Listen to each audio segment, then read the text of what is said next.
Hello, good afternoon everyone. This is doctor Arpita Sharma and मेरे साथ हैं डॉक्टर अनिर्बान। सो हमारे एवरग्लो माइंड के चैनल पे टुडेज वेबिनार का टॉपिक है health anxiety and we are glad to see many participants who have joined us in this webinar. So without any further delay हम start करते हैं। So introduction and थोड़ा सा basic symptoms doctor Anirban हमें थोड़ा बताएंगे कि क्या होती है हेल्थ एंजाइटी।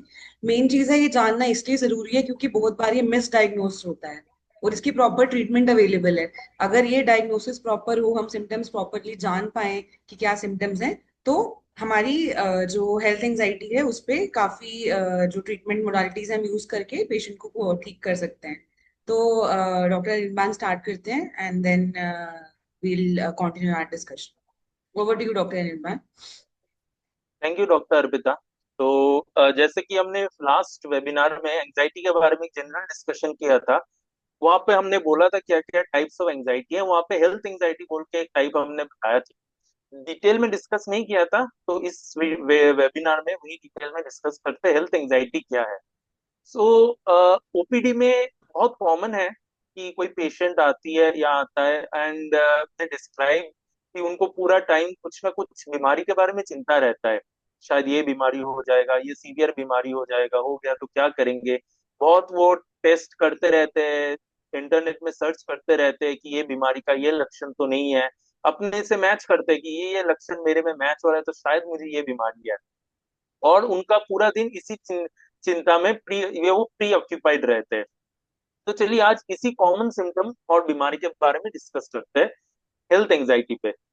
अगर हम जो क्लासिफिकेशन सिस्टम है साइकेट्रिक के उसमें देखें तो इसको इलनेस एंजाइटी डिसऑर्डर, पहले हाइपोकॉन्ड्रियासिस ये नाम से भी जाना गया है। बट सिंपल रखने के लिए हम इसको हेल्थ एंजाइटी ही बोलेंगे पूरे डिस्कशन में। तो जैसे मैंने बोला, इसको इलनेस एंजाइटी और हाइपोकॉन्ड्रियासिस से भी जाना गया है। इसमें क्या होता है कि इसमें बहुत ज्यादा चिंता होता है कि शायद हमको कोई बीमारी, कोई सीरियस बीमारी या जानलेवा बीमारी हो गया हो या हम होने वाले हो। जिन लोगों को ये इलनेस एंजाइटी डिसऑर्डर होता है उनको बहुत ज्यादा फियर और एंजाइटी होता है। डिस्पाइट मेडिकल और फिजिकल एग्जामिनेशन वो बहुत ज्यादा लेबोरेटरी टेस्ट करते हैं, बहुत सारे डॉक्टर्स के पास जाते हैं और जो सिम्टम्स है उन दिखाते भी हैं, डॉक्टर्स बोलते भी है कि ऐसा कोई प्रॉब्लम, बड़ा प्रॉब्लम नहीं है। बट उनको ये यकीन नहीं होता, कंटिन्यूअसली उनको यही चिंता रहता है कि शायद उनको कोई सीरियस बीमारी हो गया है या होने वाला है। ऐसे पेशेंट्स में बहुत कॉमन है कि वो अपने बॉडी को बहुत ज्यादा एनालाइज करते हैं पूरा दिन। जो भी छोटा से भी छोटा चेंज हो, जैसे थोड़ा पेट में कुछ प्रॉब्लम होना या फिर कोई जगह थोड़ा भी दर्द हो, वो उन चीजों को उस सिम्टम से जोड़ लेते हैं और उनको लगता है कि ये सारे इंडिकेशंस है कि शायद हमको कोई सीरियस बीमारी है। कुछ कॉमन रिस्क फैक्टर्स जानते हैं। रिस्क फैक्टर्स मतलब क्या क्या कारण हो सकता है जहाँ पे ऐसे रोग में पेशेंट्स का रिस्क ज्यादा हो। जैसे अगर उन पेशेंट्स के फैमिली में एंजाइटी डिसऑर्डर्स बहुत होते हैं, पहले भी शायद ये ऐसे सीरियस बीमारी से जूझ चुके हैं, या फिर फैमिली में बीमारियों के बारे में बहुत ज्यादा कॉमनली डिस्कस किया जाता है। पेशेंट अगर कोई और एंजाइटी डिसऑर्डर से जूझ रहा हो, जैसे पहले वेबिनार में डिस्कस किए थे बहुत सारे एंजाइटी डिसऑर्डर्स, उनमें से कोई हो तो उसके साथ हेल्थ एंजाइटी बहुत कॉमनली होता है। जो लोग बहुत ज्यादा सर्च करते हैं, सोशल मीडिया बोलिए, इंटरनेट बोलिए, हेल्थ रिलेटेड बारे में बहुत ज्यादा सर्च करते हैं कि क्या सिम्टम्स है, क्या बीमारी है, क्या लक्षण है, उनमें भी ये बीमारी बहुत कॉमनली देखा गया है। आइए चलिए जानते हैं कि क्या क्या बहुत कॉमन सिम्टम्स है इसके बारे में, कि अगर आपके आसपास किसी को ये दिखे तो आप बोल सकते हो कि उनको शायद हेल्थ एंजाइटी है।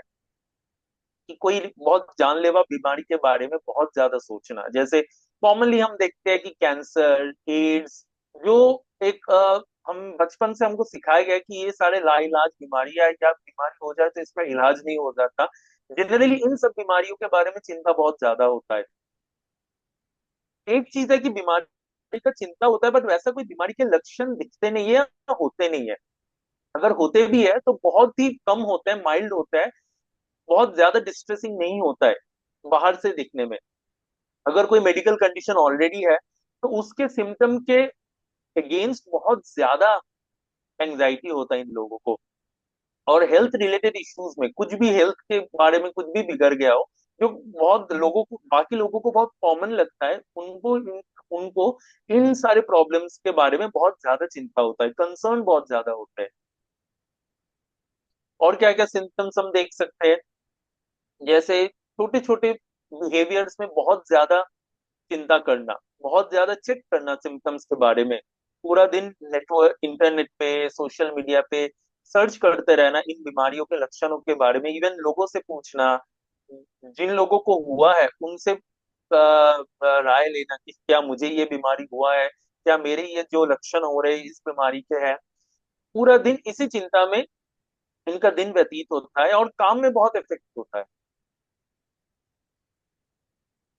चलिए जानते हैं इसका इम्पैक्ट क्या होता है लाइफ में।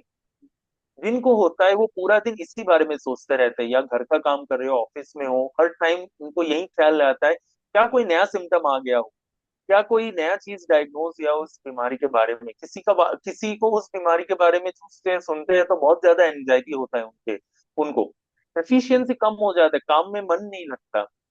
एक बहुत कॉमन पैटर्न जो देखा गया है कि ये बहुत सारे डॉक्टर्स के पास जाते हैं, क्योंकि किसी भी डॉक्टर का डायग्नोसिस इनको सेटिस्फाई नहीं कर पाता है। बहुत ज्यादा ट्रीटमेंट कराते हैं, बहुत ज्यादा इन्वेस्टिगेशन, मतलब खून का जांच होना या फिर स्कैन्स होना कराते हैं, जब तक उनको नहीं लगता कि कोई स्कैन ठीक आ रहा हो।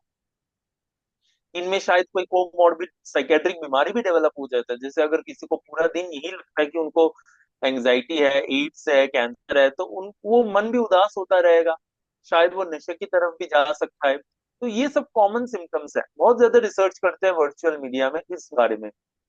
तो अब तक हमने यही देखा है कि जो हेल्थ एंजाइटी है ये बहुत कॉमन है। ओपीडी में हमारे बहुत ऐसे पेशेंट्स आते हैं जो कंप्लेन करते हैं कि उनको ये चिंता है कि शायद उनको कोई जानलेवा बीमारी हो गया हो, और इस चक्कर में वो एक डॉक्टर से दूसरे डॉक्टर घूमते रहते हैं। जनरली ये फिजिशियन के पास पहले जाते हैं, क्योंकि जानलेवा बीमारी जो होता है, मेनली मेडिकल बीमारियों के बारे में ज्यादा डर लगा रहता है। उसके बाद ही शायद कभी बहुत ज्यादा अगर किसी डॉक्टर को लगे कि नहीं ये कोई मानसिक रोग है, तभी ये साइकियाट्रिस्ट के पास आता है। अभी मैं डॉक्टर अर्पिता से को हैंड ओवर करूंगा, वो बाकी इस टॉपिक के बारे में डिस्कस करेंगे कि कैसे इस बीमारी को हम अपने सराउंडिंग्स में, अपने नियर एंड डियर में पहचान सकते हैं। इवन फॉर डॉक्टर्स जो फिजिशियंस है, वो भी कैसे इस बीमारी को पहचान सकते हैं। Thank Uh, you. thank you, Dr. Anirban. Like Dr. Anirban has beautifully summed up what exactly is illness anxiety. So just to have it in one word, कि mostly people who have this illness anxiety disorder, basically the name itself is self-explanatory. Illness anxiety. They have an anxiety. They have that fear, that anticipation that they have gotten some serious illness. So maybe they think कि उनको कोई बीमारी होगी, maybe cancer, AIDS or any other infectious disease. For that matter कोई भी बीमारी हो सकती है, तो वो प्री ऑक्यूपेशन की उनको कोई ना कोई बीमारी है। तो just to avoid that fear, to get reassurance कि एग्जैक्टली क्या बीमारी है या नहीं है, तो वो मल्टीपल डॉक्टर्स के चक्कर काटेंगे, मल्टीपल इन्वेस्टिगेशंस कराएंगे, टेस्ट कराएंगे, बट अल्टीमेटली रिजल्ट सब नेगेटिव आएंगे। कुछ भी उन टेस्ट में, ब्लड टेस्ट में, स्कैन्स में निकल के नहीं आएगा। बट इनिशियली जब निकल के नहीं आएगा तो दे फील रीअश्योर्ड कि ओके नहीं है मुझे कोई भी disease, life threatening disease. So for some time temporarily उनकी एंजाइटी रिलीव हो जाएगी उन टेस्ट को करा के, but maybe within span of few days और वीक्स अगेन वो एंजाइटी और फियर जो है वो फिर से स्टार्ट हो जाएगा, and then again they will go back to the same cycle of getting investigated thoroughly, visiting multiple doctors to seek that reassurance to find that disease which is not there. So जब ये pattern आप देखते हो आप किसी अपने loved ones में या नियर एंड डियर वंस में, तो then we need to understand, because all the investigations, all the test are negative, normal, but still that patient has that intense fear कि they might be having some illness. So that illness when we talk about, it is not a physical illness, but it is illness anxiety disorder or hypochondriasis. So this way आप identify कर सकते हो. Why it is imperative or important to identify such people? Because one thing is that they are overwhelmed, they are anxious, it is causing a lot of dysfunction in their life, they are going for repetitive tests to a doctors, and then that is also adding on to the financial burden. And इस सब stressful situation में comorbid depression या और बीमारियां भी हो सकती है, जैसे डॉक्टर निर्मा ने बताया कि एडिक्शन में जा सकते हैं just to make themselves calm, to relieve their stress and everything. So ultimately what we need to understand is that it is illness anxiety disorder. और ऐसा कोई भी आपके नियर एंड डियर वन आप देखते हो कि आपको ये पैटर्न मिल रहा है, तो आपको उन्हें एक मेंटल हेल्थ प्रोफेशनल यानी कि एक साइकाइट्रिस्ट के साथ लिंक करना है, क्योंकि उसकी ट्रीटमेंट जो है वो साइकाइट्रिस्ट ही करते हैं। And basically treatment for illness anxiety is required, not for finding a disease which is not there. So इसमें एक और कॉमन सिम्टम जो होता है, जो लोग देखते हैं कि they will also pathologize the normal sensations या normal body के biological functions. Maybe they'll feel कि heart rate थोड़ा सा increased है, या palpitations हो रहे हैं, या they have some muscle soreness. So वो small जो चीज, जो एक sensation है या एक small जो biologically normal चीज जो हो रही है बॉडी में, उसको भी बड़ा वो मैग्निफिकेशन कर देते हैं उस चीज का भी. So a lot of that magnification happens, and then they pathologize. They say कि no, no, it is a part of some illness. So they go on that spree of finding what illness is, and when no illness is found, they again go back to that vicious cycle. So that is why it is important to identify, because it has biological impact. उनका sleep, उनका appetite disturb हो सकता है, comorbid depression हो सकता है, उनकी personal life जो है, अपने जो loved ones हैं उनके साथ relationship hamper हो सकती है because of the anxiety, and काम में भी problem आ सकती है, उनका job loss भी हो सकता है, because they are so much preoccupied, they're always thinking about some illness which is not there. Okay. So what are the treatment options basically available when I spoke कि हाँ हमें psychiatrist के पास जाना चाहिए इसके लिए. So cutting down that that physicians again and again getting that test, because it is adding on to the financial burden. So that is very important. वो कट करके जब आप एक साइकाइट्रिस्ट के पास जाते हो और वो आपको डायग्नोज करते हैं कि हाँ आपको इलनेस एंजाइटी है, तो प्रॉपरली उसके मेडिकेशंस जो हैं स्टार्ट किए जाते हैं. Multiple medical modalities which are available.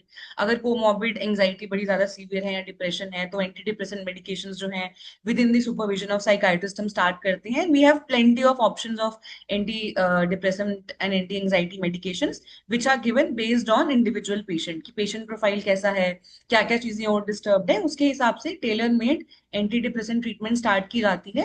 And within some time it is started, and then if the patient becomes better, slowly and gradually under the supervision of the doctor only, medications जो है वो stop की जाती हैं. And patient को educate किया जाता है, क्योंकि वो सबसे ज्यादा इंपॉर्टेंट है. अगर अंडरस्टैंडिंग ही नहीं होगी कि इलनेस क्या है, प्रॉब्लम क्या है, तो जो सिम्टम्स हैं वो और बढ़ेंगे, एप्रीहेंशन जो है वो और बढ़ेंगे.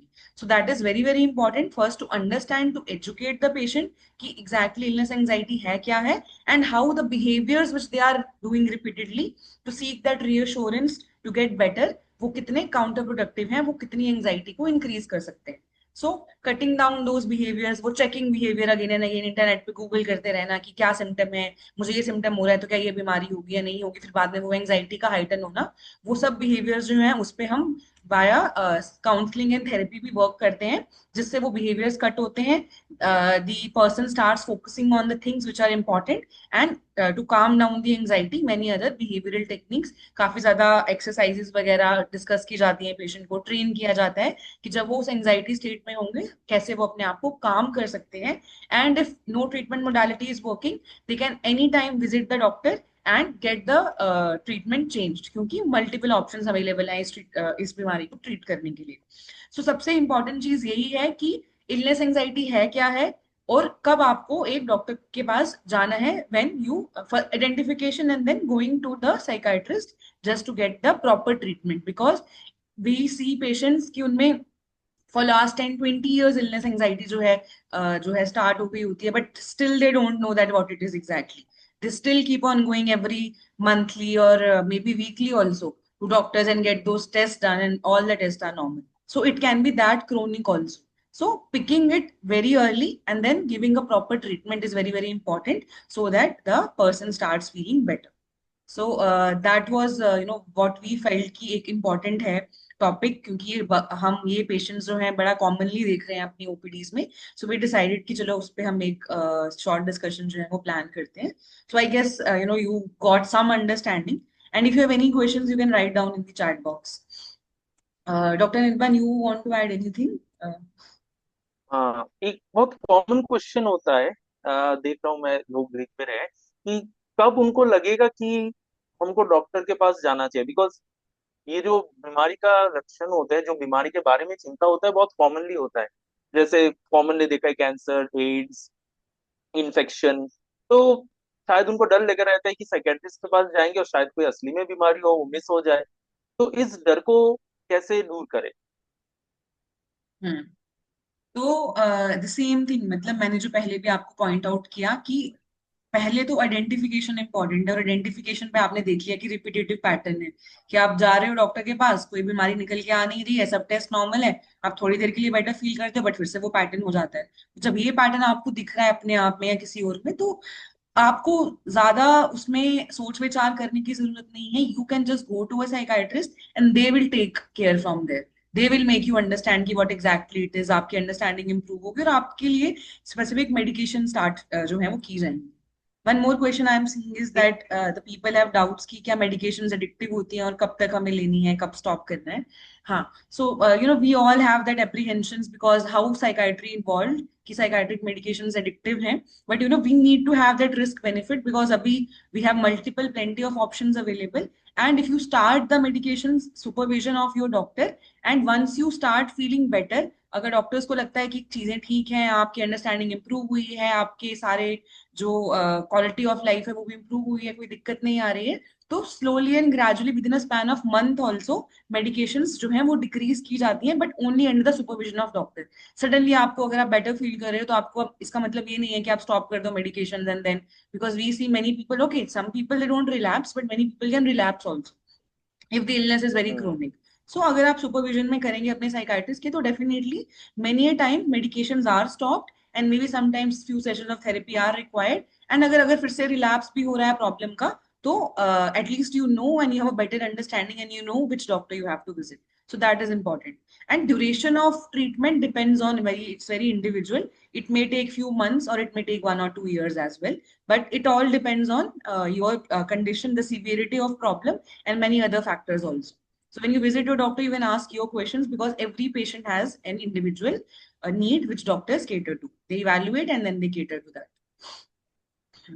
तो बेसिकली ट्रीटमेंट बहुत ही इंडिविजुअलाइज्ड होता है, पेशेंट सेंट्रिक होता है। हर एक पेशेंट के लिए ट्रीटमेंट, बीमारी शायद एक हो पर ट्रीटमेंट हर पेशेंट के लिए अलग अलग होता है। वो बहुत सारे फैक्टर्स पर डिपेंड करता है कि बीमारी कितना टाइम से हो रहा है, कितना सीवियर है, और उस पेशेंट का बॉडी कैसे रिएक्ट करता है दवाई से। तो बहुत सारे फैक्टर्स हैं जो डिटरमाइन करते हैं कि कितना लंबा चलेगा treatment.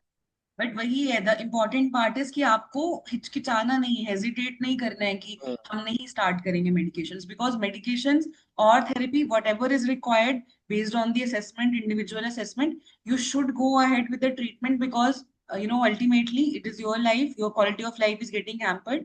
So getting a proper treatment whichever is available, that is very very very important. So I तो guess there are no further questions, I don't see. So I think we can wind up for today. yeah, yeah. So thank you everyone for joining the webinar. Maybe next week also you can let us know कि which topic you want to discuss. तो हम उस पे एक short discussion plan कर लेंगे. Okay. Thank you. Thank you okay, everyone. Thank you, thank you everyone.